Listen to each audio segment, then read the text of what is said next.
Allô, allô. On va reprendre notre session. Je vais vous demander de vous asseoir, s'il vous plaît.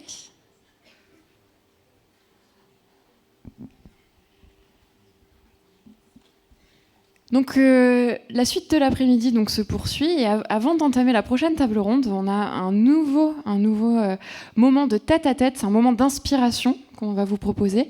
Et donc j'ai l'honneur d'accueillir à mes côtés Serge Madeleine, qui est le patron du Top 20.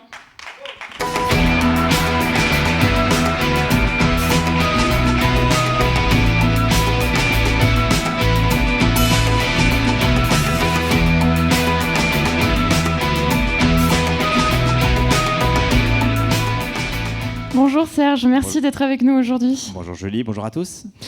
Alors Serge, tu as vraiment un lien particulier avec la French Tech. Je sais combien tu aimes l'innovation, combien tu aimes, et tu connais très bien, tu es un fin connaisseur des nouvelles technologies, tu connais très bien notre secteur. En parallèle du Top 20, tu es le directeur général du Crédit Agricole Alpes-Provence. Et surtout, tu as été avec Bruno Cagnol, donc ton prédécesseur, le penseur du Next Top 20, qui est donc un programme entre la French Tech et le Top 20 qui vise à porter et à promouvoir les 10 startups les plus prometteuses de notre territoire, celles qui représentent en tout cas le plus d'enjeux à un jour intégrer, on l'espère, le Top 20. Est-ce que tu peux, avant que j'attaque un peu les questions, nous présenter le Top 20 en quelques chiffres, nous expliquer quelle est votre mission? Bon, très rapidement, le Top 20, ce n'est pas les 20 plus grandes entreprises de la métropole, c'est l'association des grandes entreprises de la métropole qui font plus de 100 millions de chiffres d'affaires pour faire entrer la métropole dans le Top 20 des métropoles européennes, d'où le nom Top 20. Donc il y a 57 entreprises aujourd'hui, ça totalise quelques chiffres, 120 milliards de chiffres d'affaires, la somme des chiffres d'affaires des entreprises, à peu près 500 000 salariés, et voilà, et on travaille sur l'attractivité. Aujourd'hui, au Grand Bain, on parle beaucoup d'impact environnemental notamment, mais pas seulement, on parle d'impact social, impact sociétal. En quoi les entreprises membres du Top 20 se saisissent de ces questions de société environnementale également tournées autour de l'impact ? Pour expliquer pourquoi finalement les grandes entreprises, c'est aussi leur sujet, cette problématique-là, moi je cite souvent 3 chiffres, je suis banquier donc je ne me refais pas, 4, 50, 27. 4 plus 4, c'est l'élévation de la température à la surface du globe en 2100 si on continue sur la même trajectoire de croissance économique carbonée dans les 10 prochaines années. Donc demain se joue maintenant. Vous allez me dire 2100, c'est loin. Deuxième chiffre, 50. 50, c'est la température en degrés Celsius qui fera à Marseille dans 27 ans en 2050. Ça, c'est beaucoup plus proche que nous. Et avec 50 degrés, c'est simple, on ne peut plus faire tourner les usines, on ne peut plus faire travailler les personnes, et donc grosso modo, l'économie s'effondre. Donc c'est une problématique d'échelle d'entreprise. Et on a, avec tout le conseil d'administration du Top 20, instauré une nouvelle mandature où on pense que l'attractivité de demain passera par la durabilité. Donc ce sujet est vraiment notre sujet. Mais concrètement, quand on a un grand groupe, on sait combien les transformations sont difficiles à amorcer. Quelles actions concrètement peut-on mettre en place au sein de nos structures ? En fait, il y a 3 types, je crois, d'actions qu'on peut mettre en place. La première, tout le monde la connaît, c'est ce qu'on appelle atténuer, donc réduire les gaz à effet de serre par de la sobriété, l'efficacité énergétique, la sortie des énergies fossiles. La deuxième, auquel on ne pense pas toujours, c'est ce que j'appelle adapter. Donc adapter nos infrastructures, notre modèle de société, notre système industriel, notre système agroalimentaire pour faire face au choc climatique, parce que de toute façon, le choc climatique, on va le prendre. La question, c'est est-ce qu'on le prend à 200 km/h ou est-ce qu'on le prend à 50 km/h avec un airbag ? Donc là, il y a un gros travail des entreprises qui est fait pour adapter leur outil industriel au choc climatique. Et la troisième, et vous l'aurez compris, c'est rechercher la transition juste, c'est faire en sorte que au fond, cette transition, elle n'aggrave pas des inégalités qui sont déjà extrêmement fortes et on les vit. Marseille, je crois, est une des villes en France où il y a le plus grand écart de richesse entre le premier décile et le dernier décile. Donc, il y a ces 3 sujets, adapter, atténuer et transition juste. Et la place de la tech dans tout ça, finalement, comment se positionne-t-elle ? Alors, comme tu disais, moi, je suis un ancien de la tech. Je suis fondateur d'une start-up dans les années 2000. Certains étaient peut-être même pas encore nés. Et en fait, je pense que la révolution digitale a promu la technologie. Si on appelle l'usage le quoi et la technologie le comment, on a toujours eu dans l'histoire, on invente des usages et on demande à la technologie de les mettre en œuvre. Depuis la révolution digitale, c'est le contraire. On invente des technologies sans savoir quels usages on va avoir. Et donc je crois que les nouvelles technologies qu'on va inventer vont servir à, en partie, régler le problème de la transition environnementale. Je donne 2 exemples. L'utilisation de la data, je trouve ça assez extraordinaire pour la gestion de la frugalité, de la sobriété. Moi, je suis un adepte du frugal. Je discutais avec Raymond Vidil de Marfret, je ne sais pas s'il est dans la salle, donc, sur les bateaux. Il me disait que grâce à l'usage de la data, depuis 20 ans, le transport maritime a divisé par 2 sa consommation en carburant, rien qu'avec de l'utilisation de la data. Le cloud, par exemple, a permis la plateformisation de l'économie, permet le reuse, c'est les Vinted, les Blablacar. Et donc je pense vraiment que la technologie permet déjà aujourd'hui et permettra demain une amélioration significative. Mais alors là, tu parles justement des data centers, mais les data centers sont aussi souvent pointés du doigt sur leur impact aussi environnemental. Donc comment finalement arrive-t-on à combiner ces 2 impératifs de production, de progrès, tout en étant frugaux? En fait, il y a plusieurs choses. Sur un data center, il y a le nombre de serveurs que tu héberges, les données que tu vas héberger, donc la gestion des déchets de données qu'il faut jeter à la poubelle et ne pas garder.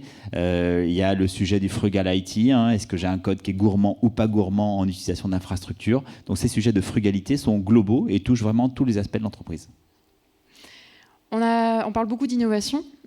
Si tu devais vraiment en un mot, une phrase et nous expliquer pourquoi, comment tu définirais toi l'innovation? Alors moi je la définis pas en un mot, je la définis en 4 lettres. C'est ce que j'appelle les 4 I, les principes d'innovation que je mets en place vraiment dans toutes les entreprises que j'ai dirigées. Les 4 I peuvent être paradoxaux. Les 4 principes, c'est d'abord le principe d'ignorance, le principe d'impatience, d'imperfection et d'interdisciplinarité. L'ignorance, moi je pense qu'à partir du moment où on accepte le fait de ne pas savoir, on est ouvert à des nouvelles choses et donc à l'innovation.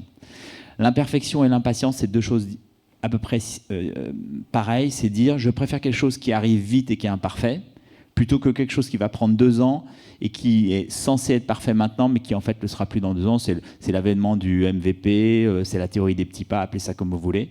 Et puis le troisième, c'est l'interdisciplinarité. Moi, j'ai la conviction que les innovations, elles se créent aux frontières des disciplines. Si vous mettez un data scientist et un agronome ensemble, ils vous trouveront une espèce végétale qui résiste mieux au stress hydrique. Si vous mettez un ingénieur et un agriculteur et un architecte, ils vous créent des ombrières intelligentes et créent une entreprise que tu connais bien. Donc je pense que quand c'est au frottement des disciplines se créent les innovations, d'où ces 4 I. Je vais faire appel un peu aux banquiers et aux fins connaisseurs de la tech. Je parlais tout à l'heure avec Clara, donc la directrice de la mission French Tech, du contexte actuel de financement des startups qui est un petit peu compliqué. Elle parlait de passage à l'échelle et finalement d'un marché qui devient mature, avec finalement une année 2023 certes compliquée, mais qui va permettre justement de passer cette étape des 10 ans de la maturité de la French Tech et donc de notre écosystème. La question que je me pose, c'est finalement toi, est-ce que déjà tu constates une crise de la French Tech et surtout, est-ce que les boîtes, les green tech par exemple, ou les boîtes qui intègrent dans leur modèle économique la question de l'impact arrivent plus facilement à lever des fonds, à se faire financer et finalement à se développer? Alors, il y a 2 questions dans ta question. Il y a la problématique du financement globalement, et on voit bien qu'il y a une problématique de financement, puisque post-Covid et le quoi qu'il en coûte, les banques centrales ont injecté des liquidités massives. Donc c'était assez facile avec des taux à 0, le financement coule à flot, et finalement tout le monde peut trouver un financement pas cher. À partir du moment où la Banque Centrale Européenne retire les liquidités pour renormaliser le système financier, ça devient plus dur de se financer, et en plus les taux sont à 5%, donc ça coûte beaucoup plus cher et ça désolvabilise des projets, y compris des startups.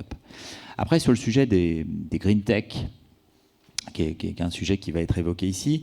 Je pense que là, pour le coup, la green tech, c'est un peu la pierre philosophale du sujet. C'est-à-dire que c'est à la fois une entreprise qui utilise les éléments naturels pour plus d'efficacité, efficacité énergétique, mais aussi efficacité économique, et qui en plus utilise la technologie avec toutes les vertus qu'on vient de voir. Donc, je crois fondamentalement que les green tech, les clean tech, enfin, on les appelle comme on veut, ont probablement aujourd'hui une sorte de priorité dans la raréfaction du financement qui se fait. Donc oui, il y a un bel avenir. Je crois qu'en plus, sur le territoire, on a évidemment une technopole qui a le vent en poupe là-dessus. C'est le premier secteur représenté parmi les startups. C'est le premier secteur qui est choisi par les entrepreneurs sur notre territoire. Merci beaucoup Serge d'avoir été parmi nous aujourd'hui. C'était extrêmement intéressant. Et puis ravi d'être partenaire du Top 20 encore. Next Top 20, un formidable programme. Encore merci d'en avoir été à l'initiative. Merci beaucoup. En lien avec le dernier sujet que l'on abordait avec Serge, nous allons passer maintenant à la deuxième table ronde qui va vraiment s'intéresser au biomimétisme, à la tech régénérative. Et donc j'appelle ces intervenants et l'animatrice de cette nouvelle table ronde, Mélanie Jeanneret, de la Convention des entreprises pour le climat.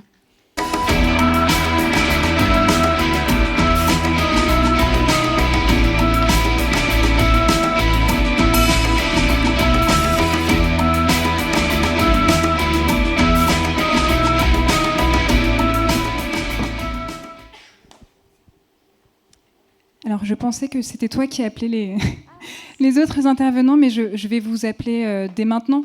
Emmanuel, Justine, Maxime et Lou, et on va s'installer en même temps, et je vais démarrer. J'ai le timer qui est là. Merci de cette invitation. Merci Serge de cette introduction. Effectivement, je suis, le temps que vous installiez, je dis rapidement un mot, je suis de la Convention des entreprises pour le climat Provence-Corse.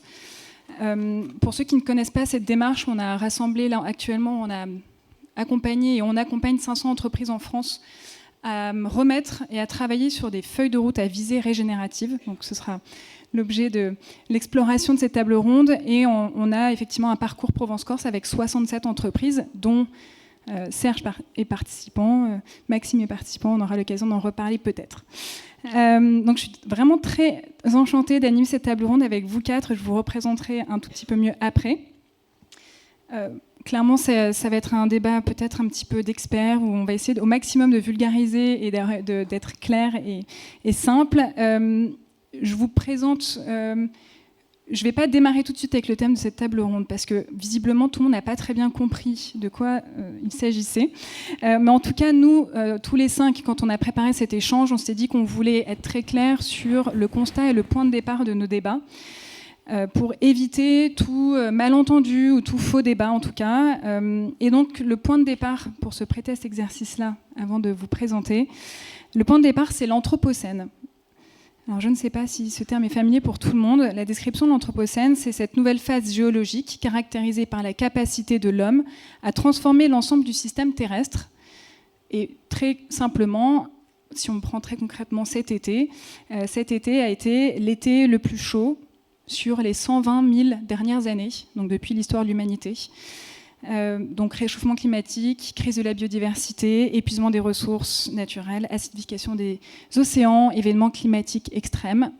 Je ne fais pas la liste complète. Certains parlent de la maison qui brûle et si on prend des termes plus techniques ou théoriques, on parle des limites planétaires. Nous avons franchi 6 des 9 limites planétaires. Et les limites planétaires étant définies comme les seuils à ne pas franchir pour maintenir l'équilibre du système Terre, donc qui garantissent nos conditions de vie sur Terre. Donc ceci étant dit, toute activité ou toute action qui impacterait négativement le système Terre ou le climat, les limites planétaires, ne fait qu'accélérer cette dégradation de nos conditions de vie. Donc on parle de nos conditions d'habitat sur Terre. Potentiellement, on peut dire qu'on scie la branche sur laquelle nous sommes assis. Et puis, si je continue le fil, on a envie de penser qu'on pourrait aussi réfléchir à des actions ou des activités ou des techs qui permettent de réduire notre impact négatif. Mais en fait, si on réfléchit, si on repart de l'urgence climatique et de l'ampleur, de la magnitude, finalement, même si on ralentit, on ne fait que ralentir le rythme de dégradation. Donc on scie moins vite la branche sur laquelle on est assis. Donc on y reviendra et vous rebondirez. Donc ça ne suffit plus. Le point de la table ronde, c'est effectivement d'aller réfléchir à une tech régénérative. Il y a urgence à repenser nos activités et nos modèles d'affaires dans le cadre des limites planétaires. Donc, le thème de cette table ronde, des racines et des techs, biomimétisme et tech régénérative, les questions que je pose pour mener cet échange, c'est est-ce que la tech peut être au service d'un impact positif net ? Quels seraient les contours de cette tech dite régénérative ? Et est-ce qu'on peut changer de paradigme et penser à un nouveau modèle de société ? avant de démarrer, est-ce qu'on est tous OK avec ce point de départ qu'on avait convenu ensemble? Je démarre avec toi, Emmanuel, pour te présenter. Tu es expert sur les modèles économiques innovants, tu es expert du biomimétisme et de la biodiversité, et tu as récemment cofondé la fresque de l'économie régénérative. Donc je vais faire appel à toi pour des petites définitions et bien éclairer tout le monde sur l'objet de cette table ronde. Donc le biomimétisme, si on regarde sur le site du CBIOS de façon très simple, s'inspirer du vivant et tirer parti des solutions et inventions qui y sont produites, éprouvées par 3,8 milliards d'années d'évolution. Est-ce que tu peux nous éclairer sur ces grands principes du vivant ?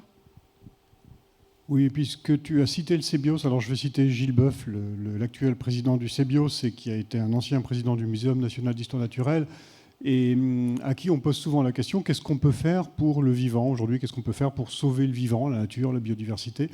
Et il dit, il faut faire comme elle, il faut faire comme la nature. Et faire comme la nature, c'est quoi? C'est justement respecter ces principes du vivant. Alors ces principes du vivant, il faut les prendre finalement comme des sortes de principes de vivre ensemble. Vous savez, on est à peu près 8 milliards d'humains sur Terre, on a parfois un petit peu de mal à vivre ensemble, on a parfois un petit peu de mal dans ce qu'on appelle l'interculturalité. On a une première table ronde qui a parlé de respect des diversités et des particularités de chacun. Quand il faut le faire avec 25 millions d'espèces qui évidemment ne parlent pas le même langage, n'ont pas le même métabolisme, interagissent mais de manière parfois un peu différenciée, on va dire, pour le dire poliment, c'est évidemment encore plus difficile. Alors le vivant, il a eu, lui, 4 milliards d'années, allez, on peut arrondir à 3,8, 4 milliards, pour élaborer quelque part ces principes de coexistence, parce que les principes du vivant, ça n'est que ça, ce sont des principes de coexistence. Et il se trouve que notre espèce, elle est un petit peu particulière, elle est jeune, elle est récente dans cette histoire-là, et elle vient heurter ces principes, elle se comporte un peu comme un ado un peu turbulent qui voudrait tester comme ça les règles.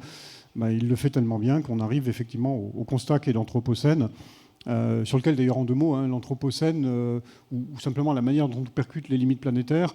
Et d'ailleurs je voudrais saluer les organisateurs, puisqu'en ouverture de ce forum, de ce grand bain, il a été rappelé effectivement les impacts du changement climatique et des désordres écologiques aujourd'hui. Moi simplement ce que je voudrais vous dire, c'est que ce que vous voyez dans les médias, ça n'est qu'une partie émergée de l'iceberg.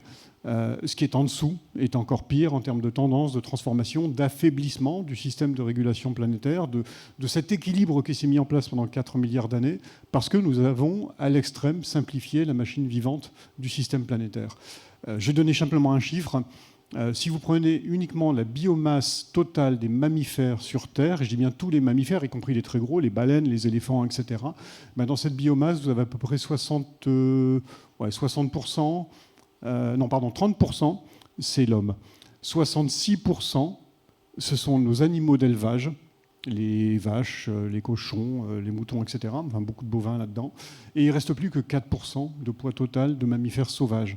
Donc ça veut dire qu'en fait, nous ne partageons pas l'espace avec les autres espèces et nous avons tendance à occuper l'ensemble de l'espace terrestre et l'ensemble des ressources au profit d'une seule espèce. Là, on n'est pas dans le partage et dans le respect des principes du vivant.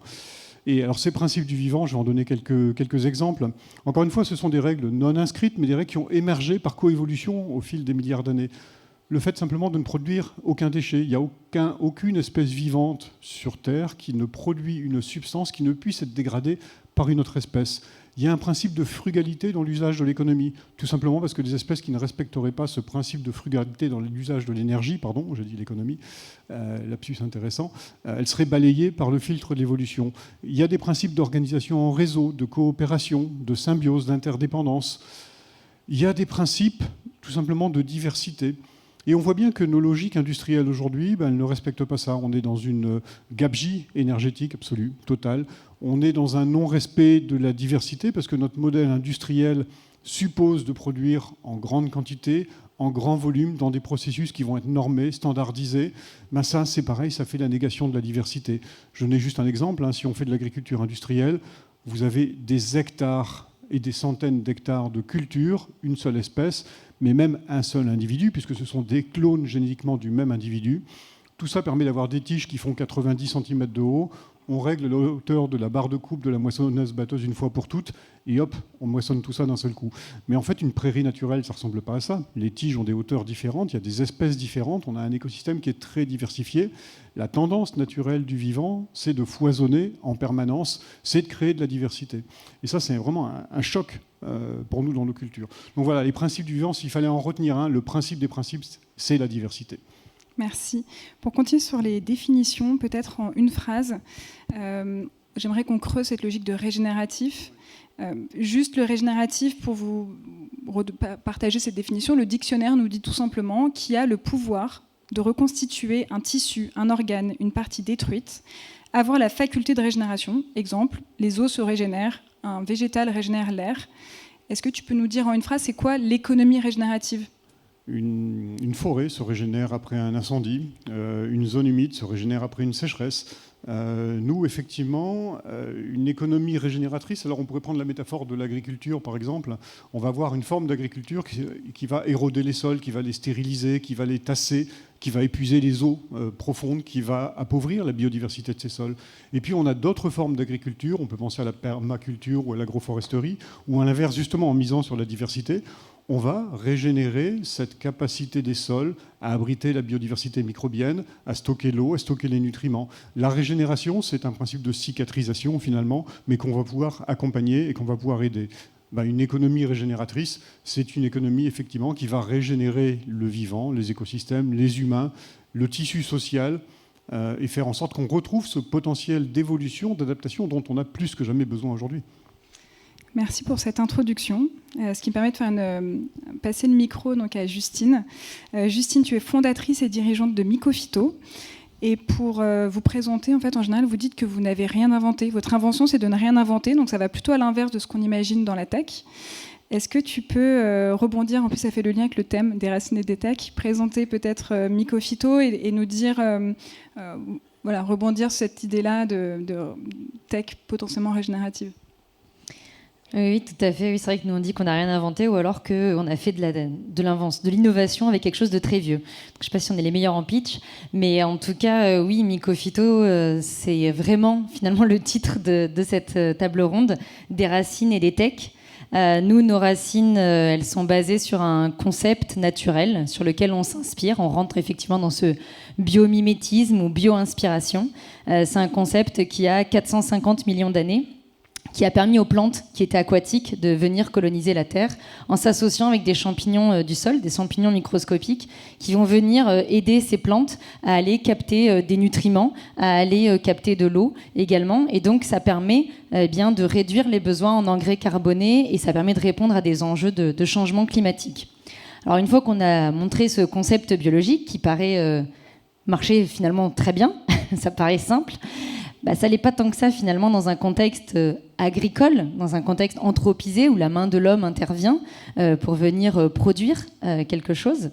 Et bien là, en fait, la tech, elle est nécessaire si on veut pouvoir utiliser ce concept naturel biologique pour en faire un produit disponible, accessible à tous les agriculteurs. Pour ça, il faut déjà savoir quel champignon on met où. Parce il faut travailler sur la diversité de ces espèces. Nous, l'enjeu, c'est pas de travailler avec une seule espèce de champignon, puis de l'envoyer partout en se disant, elle a marché là, elle devrait marcher à peu près partout, ça va bien se passer. Non, c'est pas comme ça. Chaque sol est différent. Et donc, il y a un enjeu de savoir comment on fait ces matchs entre les diversités d'espèces qui existent de champignons et les 85% de plantes terrestres qui sont capables de les accueillir. Pour ça, il faut de l'intelligence artificielle, parce que si on devait aller avec notre petite pelle faire des trous à chaque fois, vous imaginez le temps qu'il faudrait pour faire ça. Donc du coup, on utilise cette notion d'intelligence artificielle pour être capable de prédire quels sont les meilleurs cocktails, les meilleurs mélanges d'espèces, les plus adaptés à un contexte de sol, de climat et de plantes. Donc pour faire ça, c'est des dizaines de bases de données derrière qui nous permettent d'avoir ces résultats. De la tech encore, parce qu'il faut avoir ces champignons. Pour les mettre dans un produit, il faut les avoir. On ne peut pas les construire à partir de rien. Et donc, on a développé une biobanque qui est en train de devenir la première biobanque européenne en diversité d'espèces de champignons et un procédé d'amplification pour permettre de produire. On est des simples producteurs de champignons, finalement, et on sait lesquels mettre à quel endroit. Et ça, c'est de la tech comme un outil au service de l'agriculture. Et effectivement, merci de cette illustration. j'avais envie de partager cette référence de Baptiste Morisot. Alors, c'est pas pour faire un débat philo, mais c'est un philosophe qui fait des travaux assez poussés sur le vivant et qui dit que la seule action humaine qui vaille, c'est une action qui favoriserait les conditions d'expression du vivant. Parce qu'en fait, on ne peut pas recréer de l'eau. On peut au mieux favoriser les conditions qui permettent à l'écosystème, à la biodiversité de produire de l'eau. Est-ce que tu peux illustrer ça, ce principe-là, qui serait peut-être un fondement d'une tech régénérative ? Oui, complètement. Il y a beaucoup de choses qu'on ne peut pas créer et c'est peut-être pas plus mal. Et donc, il faut simplement qu'on arrive à essayer de mieux l'utiliser. Sur l'eau, justement, on en parle depuis le début de cet événement, cet enjeu de changement climatique, de hausse des températures. Notre région est quand même bien touchée par ce sujet-là. Nous, par exemple, on travaille dans un vignoble qui a eu jusqu'à 40% d'eau en moins de disponible. Et en fait, si la plante elle a pas d'eau, elle a du mal à faire des feuilles, encore moins à faire des fruits et à pouvoir ensuite qu'on puisse les récolter. Eh bien, nous, on n'a pas été créer de l'eau, mais simplement ces réseaux de champignons, en fait, ils ont été capables on a pu avoir un potentiel hydrique qui a été augmenté de 20%, ce qui a entraîné 40% de rendement supplémentaire. Donc à chaque fois, on nous dit, mais du coup, vous avez créé de l'eau ? Non, on n'a pas créé de l'eau, on a juste piégé cette eau qui était tombée à un moment donné à proximité des racines. Et il faut voir aussi que dans le sol, il y a plein de poches d'air et de poches d'eau. Elles sont juste pas accessibles à portée de racines. Les plantes, elles se déplacent pas. C'est pas comme des troupeaux ou comme nous, on va chercher à manger plus loin. Elles les récupèrent que ce qu'elles ont à portée de racines.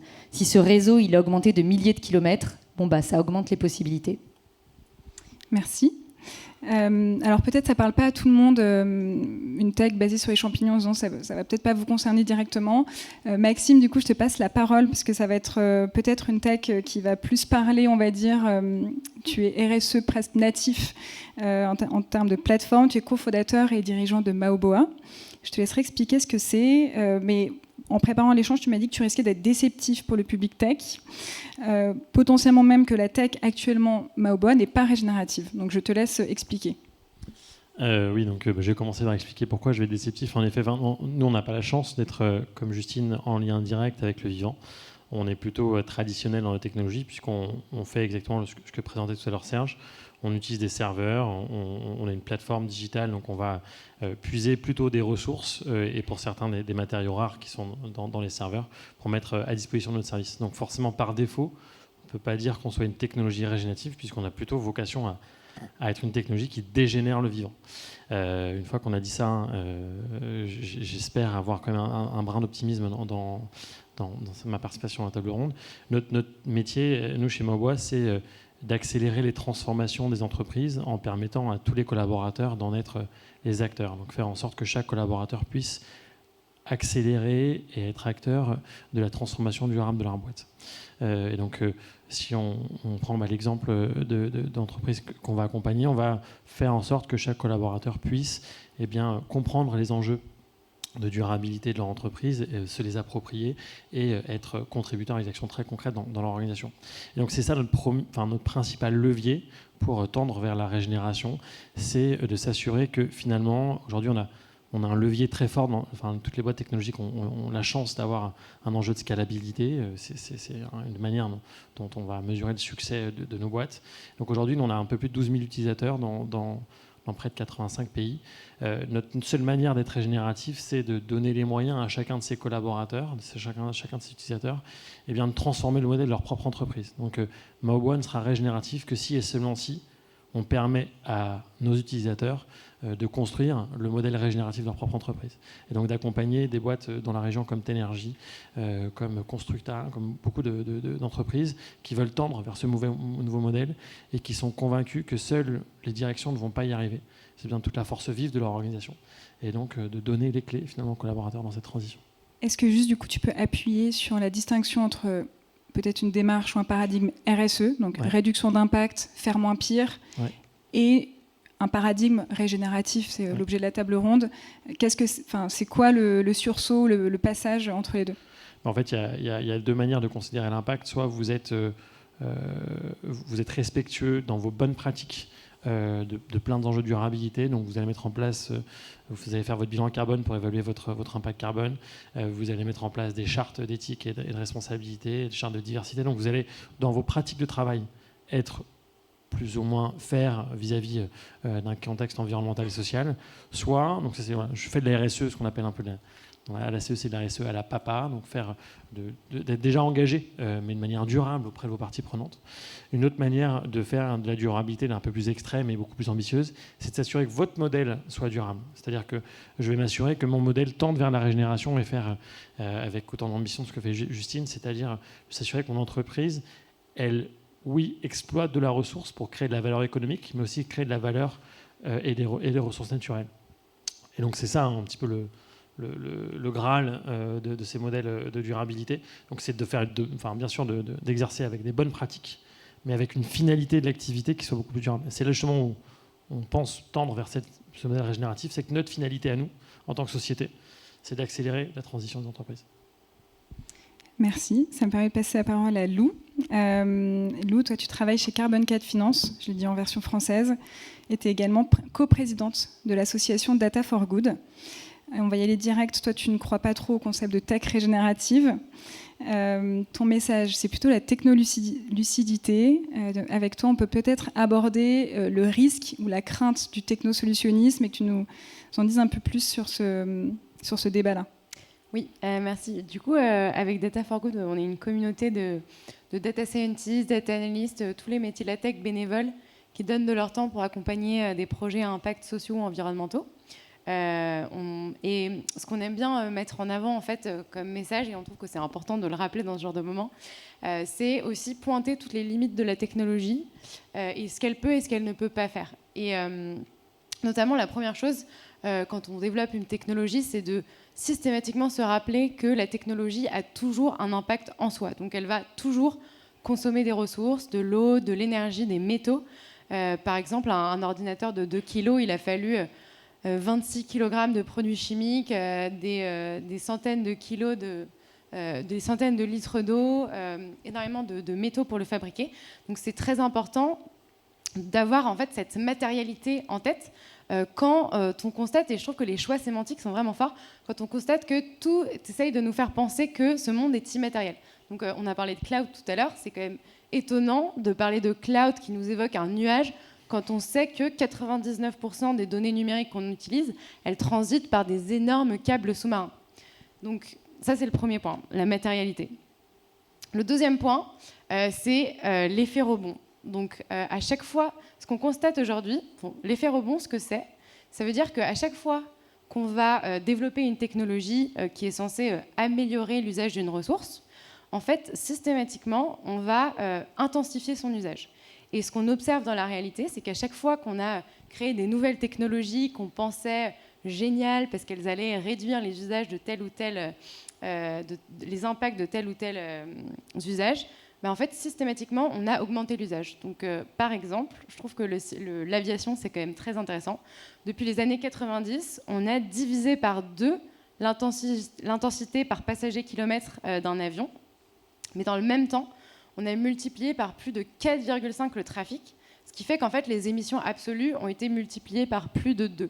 Donc, ce que je veux dire par là, c'est que ça ne suffit pas d'inventer des technologies qui réduisent les impacts et l'usage d'une ressource. Si derrière, on ne pense pas comment est-ce qu'elle va être utilisée, et ben en fait, on peut parfois même empirer la situation parce qu'on démocratise un usage.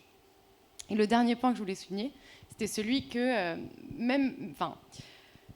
donc, du coup, il y a cet effet rebond. Et donc, en fait, je pense que ce qui est vraiment important quand on développe des technologies, donc je vais venir sur la technolucidité, c'est vraiment cette question dont tu parlais, de penser les fins avant les moyens. Et donc, on a appelé ça la technolucidité.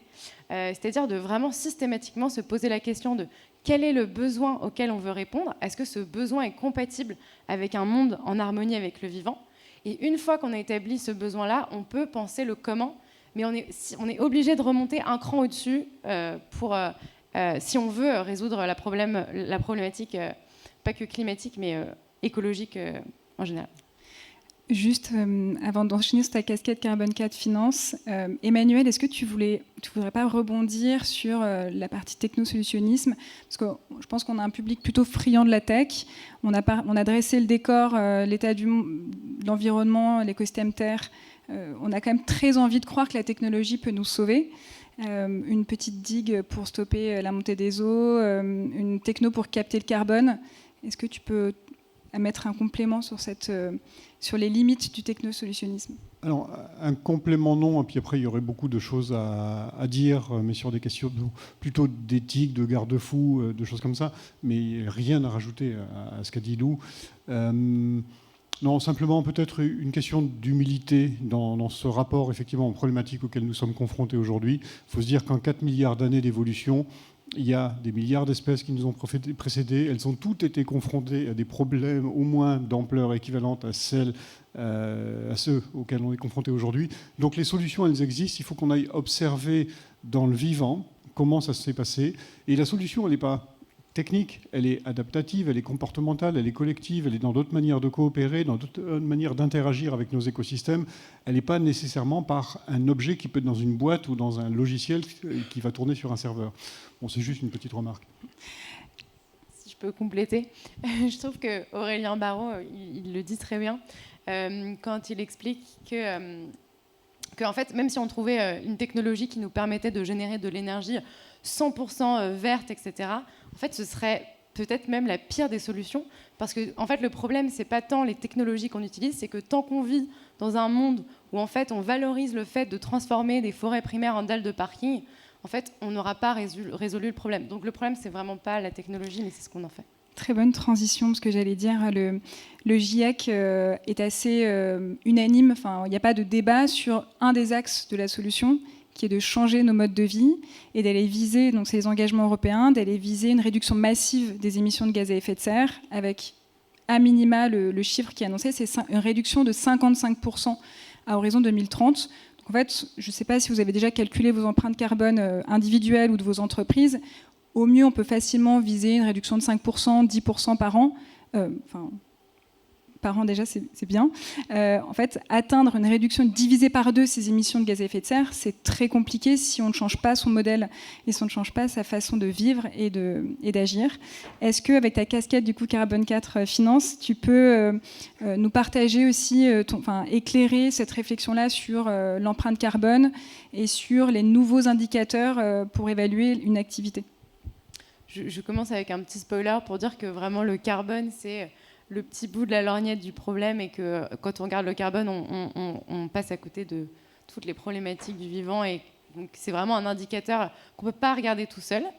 Mais si on s'intéresse à la question du carbone, chez Carbone 4, ce qu'on essaye de faire, c'est de développer des indicateurs qui permettent d'évaluer l'impact des entreprises. Donc, notamment chez Carbone 4 Finance, là, l'idée, c'est de développer en fait, des nouveaux indicateurs qui vont permettre aux investisseurs de comprendre l'impact de leurs investissements avec une approche où on va aller vraiment regarder chaque sous-secteur d'activité de l'entreprise et essayer d'avoir une approche vraiment d'analyser à la fois comment est-ce que l'entreprise a performé dans le passé, mais aussi comment est-ce qu'elle comprend les enjeux de son secteur et comment est-ce qu'elle essaye de les résoudre. Est-ce qu'elle s'engage à réduire ses émissions? Est-ce qu'elle investit dans les bons leviers de décarbonation propres à son secteur?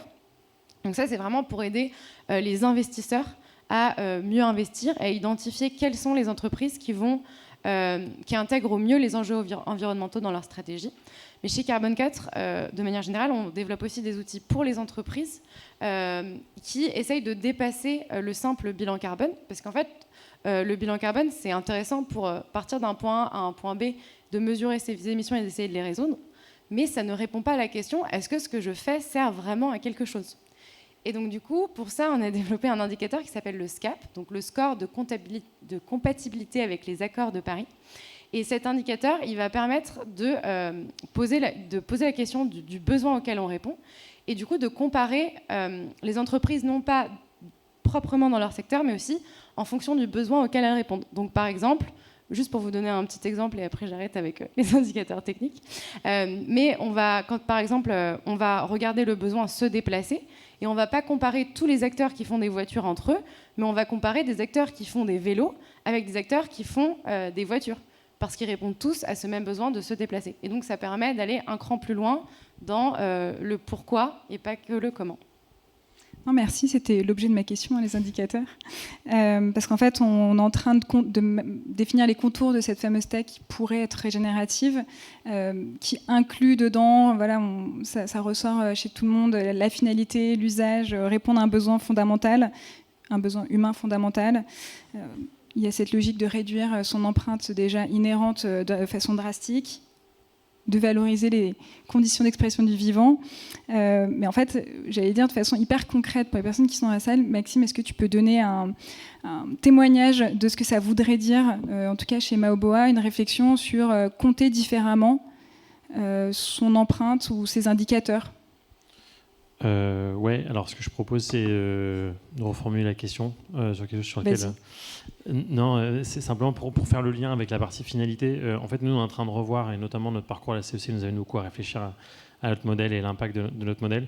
Et en fait, on a un modèle hyper traditionnel, un modèle qui SaaS, donc on vend la licence. Et donc en fait, la performance de Maoboa tend, plus on a de licence, mieux c'est. Donc aujourd'hui, on a 12 000 et notre BP indique qu'on en aura beaucoup plus dans les 3 prochaines années.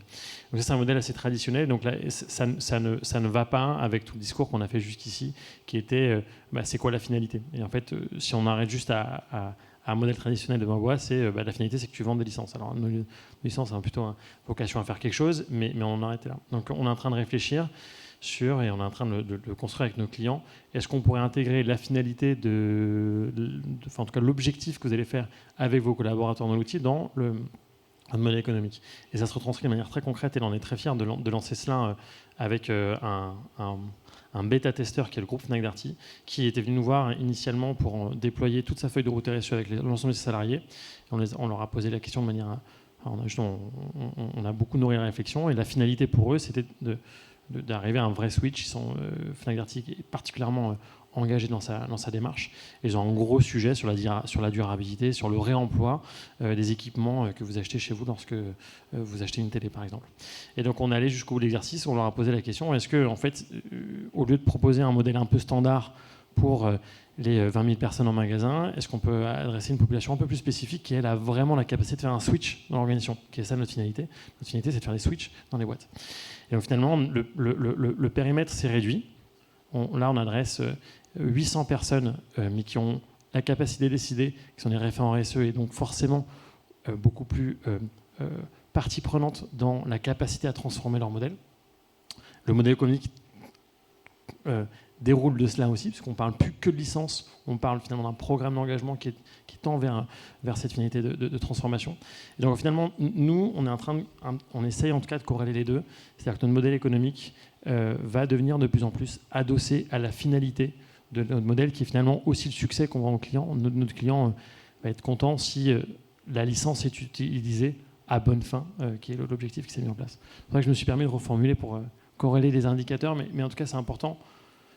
Et ça, c'est un enjeu qui a été adressé juste avant avec Serge sur la difficulté, enfin en tout cas la facilité que peuvent avoir les boîtes à impact à lever des fonds, mais aussi ça tend, si on va très loin sur le modèle régénératif, à une difficulté de modèle économique. Là, ce que je viens de vous présenter avec Fnac Darty, ça a été 3 mois de discussion avec une membre du COMEX qui a donc pris le sujet en disant ils sont sympas chez Maoboa, on va les aider à construire ensemble leur modèle. Donc avec une grande ouverture de la discussion sur ce côté un peu exigeant. C'est difficile d'expliquer à un financier qu'en fait c'est tout aussi bien de vendre 600 licences plutôt que d'en vendre 10 000. Et donc les indicateurs, il faut qu'ils soient vus par tous. Et un succès, il faut que ça soit vu par tous de la même manière. Oui, merci pour cet éclairage et d'avoir reformulé la question. Un terme qui est assez connu dans le milieu de la start-up et de la tech, c'est le terme de pivot. Donc, faire un pivot pour trouver son marché.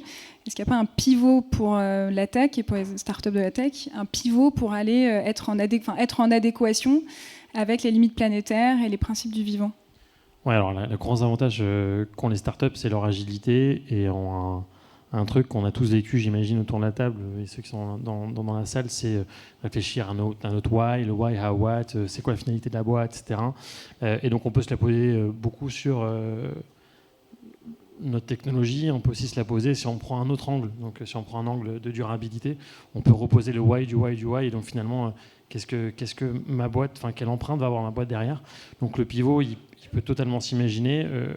À mon humble regard, ce pivot, il doit être... quand on fait un pivot, c'est qu'on a un marché qu'on a en face, qu'on a identifié.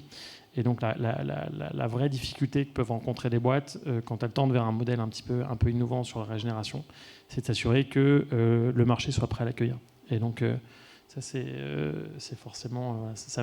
le marché est là et il y a de plus en plus d'acteurs engagés, mais il y a encore un peu de travail d'acculturation et de sensibilisation. Ouais, j'allais dire, Justine, est-ce que tu veux rebondir parce que peut-être on peut préciser, tu l'as pas dit tout à l'heure, Mycofito, vous avez levé des fonds, vous avez trouvé un marché. Est-ce que tu veux rebondir et témoigner là-dessus ? Oui, c'est sûr que cette notion de pivot, c'est un vaste sujet. Il faut voir de quel côté on le prend aussi. Est-ce que les startups sont les seules à devoir faire un pivot ou est-ce qu'il n'y a pas aussi le marché ? Est-ce qu'il n'y a pas aussi le secteur de la finance, même s'il l'a déjà bien amorcé ? Mais c'est vrai que c'est tous ensemble et de manière coordonnée qu'on doit faire ce pivot. On est tous d'accord pour dire qu'on est face à un momentum, il va falloir qu'on prenne ces sujets à bras-le-corps, qu'on reste humble, ça c'est sûr. Je pense que face à l'immensité de la difficulté de ces sujets, quand on parle de changement climatique, de souveraineté alimentaire, je pense qu'il serait faux de dire moi, c'est bon, je vais vous sauver, j'ai la solution. C'est forcément une cohorte de solutions et ces solutions, il faut qu'elles puissent travailler ensemble et plus on a des startups avec des solutions qui réussissent, qui trouvent leur marché, qui ont un produit, qui font du chiffre, qui arrivent à lever des fonds. Et plus, en fait, on en aura d'autres qui seront capables de le faire parce que ça fera une trace, finalement, une espèce de poisson pilote pour les autres. Mais il y a peut-être cette notion d'indicateur. Alors, d'autres en ont beaucoup mieux parlé que moi. Mais je pense qu'il y a le regard, c'est quoi, en fait, une startup à succès ? Comment on mesure son succès ? On parle beaucoup d'impact, comment on mesure l'impact finalement. Et je pense que ça, on doit s'assurer collectivement de cette définition-là pour qu'on emmène et qu'on tracte, nous, par exemple, nos startups dans la bonne direction. Je pense que quand on est sur ces sujets-là, c'est qu'on veut modestement participer, mettre une petite brique dans ce sujet-là. Mais il faut que ça se fasse tous ensemble. C'est une histoire de réseau. Hein. Les champignons, je l'ai dit, ils font des réseaux sous terre qui permettent aux arbres de communiquer entre eux, etc. Il y a des énormes réseaux de champignons, de plein d'espèces, de plein d'arbres. Personne ne se dit, attends, là, c'est à moi, va-t'en. Et je pense que c'est ça qu'on doit créer. C'est ce qui se passe, on le voit aujourd'hui, hein, c'est ce qui se passe avec la French Tech, ces réseaux qui se créent avec les entreprises, avec les filières agricoles, les agriculteurs, parce que en tout cas, dans l'agritech, on travaille au service de ces agriculteurs et il ne faut pas l'oublier. Oui, je voulais rebondir aussi sur cette logique de BP. Je pense que c'est assez malheureux. Enfin, c'est très courant. On se dit faire en BP la croissance à 2 chiffres. Si on regarde dans le vivant, Emmanuel, il y a une seule espèce un peu atypique qui vise la croissance en continu. C'est le poisson-lune. Il croît en continu jusqu'à sa mort. Est-ce que, Emmanuel, tu veux nous donner quelques principes du vivant, à part le poisson-lune, qui serait potentiellement une nouvelle boussole stratégique pour penser son modèle d'affaires dans le cadre inspiré du vivant et dans le cadre des limites planétaires ? Alors, vaste question. Alors, il y a quelques autres espèces que le poisson-lune, hein, d'ailleurs. Mais dans leur écosystème, la biomasse de poisson-lune, elle reste très modeste, finalement. Non, on pourrait se poser la question, pour une entreprise, finalement, quel est son poids de forme, finalement, par l'impact qu'elle veut avoir, à quelle taille elle doit arriver, quel chiffre d'affaires, quel effectif, quelle rentabilité, etc. On l'a vu avec certaines entreprises, quand on commence à raisonner en termes de modèle économique sur la valeur d'usage et la manière dont on va pouvoir capturer cette valeur d'usage et la redistribuer dans son écosystème d'acteurs, finalement, on n'est plus sur une croissance volumique. On peut faire plus de valeur avec moins de volume et tout le monde s'en trouve content. Donc c'est une piste aussi qui peut être intéressante à creuser. Moi, je voudrais rebondir sur quelque chose que tu as dit qui est intéressant, cette histoire de cohorte, de cortège de solutions. C'est raisonner en mosaïque de solutions aussi. Et donc, ça veut dire aussi se réapproprier, se réconcilier avec la complexité. La complexité, c'est inhérent à la vie. Il n'y a pas d'émergence, il n'y a pas de vie possible sans complexité. Or, malheureusement, on a toujours tendance à vouloir chercher la solution unique et merveilleuse et simple. Ce serait tellement beau si les choses étaient si simples. Maintenant, ce serait sans doute une dystopie et quelque chose d'absolument épouvantable. Donc, il faudrait aussi pouvoir l'éviter. Et je ne vais pas répondre complètement à la question. Si vous voulez voir comment on peut réinventer un modèle économique, sortir de cette logique volumique, essayer de minimiser au minimum incompressible les impacts négatifs d'une activité, parce qu'on n'ira jamais vers le zéro, mais par contre rechercher au maximum les effets positifs qui vont compenser largement et au-delà ces impacts négatifs, vous vous inscrivez à la fresque de l'économie régénérative et puis vous verrez ça en 3 heures. Petit mot quand même sur ce concept de prospérité, peut-être aussi, parce qu'il me paraît essentiel dans le rapport qu'on a avec l'avenir. La prospérité, c'est, contrairement au sens qu'on donne à ce mot-là aujourd'hui, c'est pas l'accumulation de richesses, c'est pas l'accumulation de biens, etc. C'est le moyen de se projeter dans l'avenir. Et en fait, quand on regarde la situation de la société actuelle, on est dans une société humaine qui n'a jamais eu autant de moyens pour agir sur son avenir que les générations qui nous ont précédés. On n'a jamais eu autant de moyens techniques à notre disposition que cette génération-ci. On a des richesses considérables dans tous les sens du terme, simplement ces richesses sont peut-être mal réparties. Et pourtant, rares sont les périodes dans l'histoire de l'humanité où nous avons eu aussi peu confiance en nous et aussi peu confiance en l'avenir. Donc en fait, nous ne sommes pas une société prospère. Nous sommes dans un contresens de la prospérité. Et vraiment, l'enjeu aujourd'hui de cette économie régénérative, c'est de retrouver les marges de manœuvre et de retrouver cette capacité, cette confiance pour nous projeter dans l'avenir. Et ça suppose peut-être de se poser 3 questions très simples pour hiérarchiser les choses. Je parlais de posture éthique tout à l'heure, mais c'est simplement même de la stratégie. Vous savez, dans le film Le Guépard de Visconti, qui passe presque aussi souvent que La Grande Vadrouille à la télé, il y a cette petite phrase, à un moment donné, où un personnage dit « Il faut que tout change pour que rien ne change ». Et là, on écoute ça un peu vite, on se dit, il a fumé la moquette, le mec. Non, ce que ça veut vraiment dire, c'est qu'est-ce qu'il faut absolument préserver. Que rien ne change, c'est ça. Qu'est-ce qu'il faut absolument préserver ? C'est peut-être l'habitabilité de la Terre, la capacité à vivre pleinement épanoui en tant qu'humain, dans un réseau foisonnant de biodiversité non humaine. Ça, c'est ce qu'il faut garder, ce qu'il faut préserver. Pour ça, se poser la question de, OK, qu'est-ce qui peut changer ? Quels sont les changements qu'on peut accepter ? À quoi on peut renoncer, qu'est-ce qu'on peut laisser en chemin, parce que finalement, ce n'est pas essentiel, voire ça nous entrave. Et puis la 3e question, c'est qu'est-ce qu'il faut absolument changer ? Vous voyez, quand vous hiérarchisez le rapport au changement d'une organisation, quelle qu'elle soit, et là, on se repose la question de la tech, là-dedans, du rôle qu'elle peut jouer. La tech, elle vient au secours d'un projet. Ce n'est pas le projet qui vient au secours de la tech, c'est la tech qui vient au secours d'un projet. OK, le projet, c'est quoi ? Qu'est-ce qu'il faut préserver ? Qu'est-ce qu'on peut changer ? Qu'est-ce qui doit changer ? Merci. On arrive sur la fin de cet échange, parce que c'est passé assez vite ces 40 minutes. On a quand même défini quelques principes ou des contours d'une tech potentiellement régénérative. Donc j'espère que ça vous a tous éclairé. Enfin, on a parlé de finalité, de répondre à un besoin humain fondamental, je le redis, d'une décarbonation massive, de s'intégrer dans un monde avec un réchauffement limité à plus 1,5 degré. Donc ça, c'est purement scientifique, mais aussi de s'intégrer dans les principes du vivant, de préserver la vie et les conditions de vie sur Terre. De favoriser, tu en as parlé Justine, favoriser la coopération et l'alliance au service de ce vivant, parce que seul en fait c'est pas possible.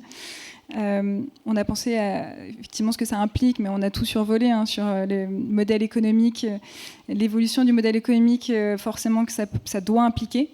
Donc pour moi on a réussi cet échange si tout le monde repart avec beaucoup de questions. Parce qu'effectivement, on ne pourra pas. Chaque cas est spécifique au secteur, comme tu l'as dit, Lou. Peut-être chacun, s'il y a une question, donc pas un mot de la fin, mais une question du début ou un message de début pour ceux qui ressortent, ils vont ressortir avec une question sur leur activité ou leur tech ou leur entreprise. Laquelle serait-elle ? Est-ce que Lou, tu veux démarrer ? Non, mais du coup, je vais radoter. Mais moi, ce serait juste que chaque personne qui est là, je pense que ce serait réussi si chaque personne qui est là ce soir rentre chez elle en se demandant à quoi ça sert, qu'est-ce que produit l'entreprise dans laquelle elle travaille, à quoi ça sert, est-ce que c'est compatible avec un monde en harmonie avec le vivant, et si ce n'est pas le cas, qu'est-ce qu'il faut changer pour que ça le soit, et du coup, lancer cette discussion-là, c'est une discussion pas facile, mais je pense que ça marchera que si on se pose chacun individuellement cette question au sein de son entreprise pour les faire changer. Pas mieux, faites ce qu'elle dit. Moi, la question que j'aimerais qu'on se pose, c'est finalement de se dire est-ce que la solution, elle n'est pas juste là ? devant moi. Et en fait, j'ai jamais assez regardé autour de moi, j'ai jamais assez observé ce vivant, je l'ai jamais assez exploré. Et peut-être que finalement, la solution, elle est sous nos pieds, on l'avait juste pas regardée. Du coup, Lou a posé beaucoup de questions, j'en aurais pas de complémentaires. Par contre, j'ai commencé par être le pessimiste, donc j'essaie d'être un peu optimiste dans l'histoire. Et en fait, ce qui est sûr, c'est que nous, on tend vers un modèle régénératif, et vous l'avez compris, le modèle régénératif, il part par la capacité à ce qu'on puisse aider nos clients à le faire. Et de manière assez optimiste, on y arrive, et on est très fiers de voir les choses qui bougent de la part de nos clients et de nos utilisateurs, et qu'on est aussi en capacité, j'ai un peu questionné les indicateurs et à quel point toutes les parties prenantes intègrent ces nouveaux indicateurs, et c'est possible, et le monde financier est aussi en train de changer. On vient de finaliser notre levée de fonds, et on a questionné sur nos indicateurs d'impact, nos indicateurs économiques, et les deux sont corrélés, et on peut très bien se mettre d'accord autour de la table avec un BP qui intègre de l'impact et une croissance économique, et donc il y a quand même de l'optimisme dans cette approche. Merci beaucoup à tous les quatre. J'espère que, à minima, vous avez plus de compréhension du thème de la table ronde et que ça vous a été utile et apprenant.